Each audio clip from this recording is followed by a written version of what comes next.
जादुई तोता। एक छोटे से गांव में एक गरीब परिवार रहता था। उस परिवार में रामू और उसकी बीवी सीता उसके बेटे चिंटू के साथ रहते थे। उसी गांव में एक तोता भी रहता था। उसका नाम था रघु। वो किस्मत का धनी था। जहां भी जाता वहां किसी भी चीज की कमी नहीं पड़ती थी। एक दिन रघु उड़ते उड़ते उस गरीब परिवार के घर गया। रघु सोचता है, अरे वाह, लगता है यहाँ आज बहुत अच्छा खाना मिलेगा। मैं पेट भर के खाऊंगा। वो एक कटोरी में रखे अमरूद देखता है। अरे वाह, अमरूद, मुझे तो ये बहुत पसंद है। मैं तो इसे पेट भर के खाऊंगा। रघु तोता अमरूद खाने ही लगता है। तभी सीता रघु को अमरूद खाते देखती है तो गुस्सा हो जाती है और उसे वहां से भगा देती है। भाग यहाँ से, न जाने कहां से आ जाते हैं। मैं तो परेशान हो गई हूं इनसे।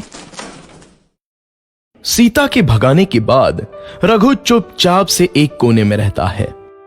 धीरे धीरे उस परिवार की बरकत होने लगती है। एक दिन रामू और सीता खाना खाते वक्त बातें करते हैं। आजकल हमारी बहुत तरक्की हो रही है, काम भी अच्छा चल रहा है। रामू कहता है। इस पर सीता कहती है, सच कहा, भगवान हमेशा ऐसे ही हम पर मेहरबान रहे। बेटा चिंटू भी कहता है, पिताजी, मुझे खिलौना लेके दो ना, मेरे सभी दोस्तों के पास है। रामू कहता है, ठीक है, जरूर लाऊंगा। सीता कहती है, कितने खुश है सब, मेरे परिवार को किसी की नजर ना लगे। एक तरफ ऐसी बातें होती हैं तो दूसरी तरफ रसोई में रघु तोता भी अमरूद खाते रहता है। मजा आया, अमरूद खाया, मजा आया, अमरूद खाया, मजा आया। तभी सीता रसोई में आती है और रघु तोते को अमरूद खाते देख बहुत गुस्सा होती है। सीता रघु को बाहर निकालने के लिए पिंजरे में अमरूद रखती है। रघु जब अमरूद खाने लगता है तो पिंजरे का दरवाजा बंद हो जाता है और वो उसमें फंस जाता है। मुझे बाहर निकालो, मैं यहाँ फंस गया हूँ, मुझे बचाओ। अगले दिन सीता पिंजरा उठाकर बाहर दूर उस रघु को छोड़ देती है। रघु के जाते ही उनके घर आई बरकत धीरे धीरे कम हो जाती है। उन्हें बहुत घाटा होता है।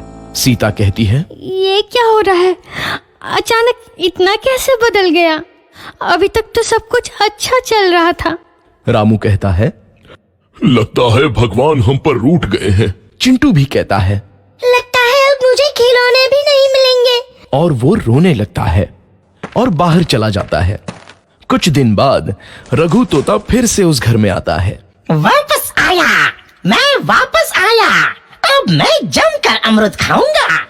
रघु सीधा रसोई घर में चला जाता है और अमरूद खाने लगता है।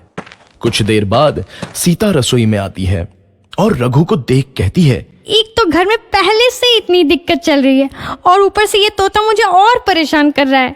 सीता रघु को वहां से भगा देती है। रघु उड़कर किसी कोने में छुप जाता है। कुछ दिन बाद धीरे धीरे उस घर की बरकत वापस आने लगती है। काम भी अच्छे से चलने लगता है। एक रात जब रघु तोता अमरूद खाने जाता है तो पिंजरे में फंस जाता है। ये लोग आखिर चाहते क्या हैं? एक तोते को शांति से अमरूद खाने क्यों नहीं देते? मैं कौन सा चोरी कर रहा हूँ? बस अमरूद ही तो खा रहा हूँ। तभी रामू वहां आता है और पिंजरे में रघु तोते को देख उसे बाहर छोड़ देता है। ये तोता भी कितना जिद्दी है, बार बार वापस आ जाता है। जैसे ही रामू रघु को छोड़ देता है, अगले दिन से फिर से उनके घर की बरकत जाने लगती है। काम में घाटा होता है। किसी को समझ नहीं आ रहा था कि ऐसा क्यों हो रहा है। रघु तोता घर आता है तो अचानक बरकत आती है और जब रघु तोता को बाहर निकालते हैं तो बरकत चली जाती है। एक दिन सीता रघु तोते के घर आने और बाहर जाने की स्थिति पर नजर रखती है। ये तोता जब भी घर आता है तो घर में बरकत आती है और जैसे ही ये घर से बाहर जाता है तो उसी के साथ बरकत भी चली जाती है। कहीं ये जादुई तोता तो नहीं है? अगली बार जब ये तोता घर आएगा तो मैं इसे कहीं नहीं जाने दूंगी। सीता रघु का बहुत इंतजार करती है, लेकिन रघु तोता दोबारा उस घर में कभी नहीं आता।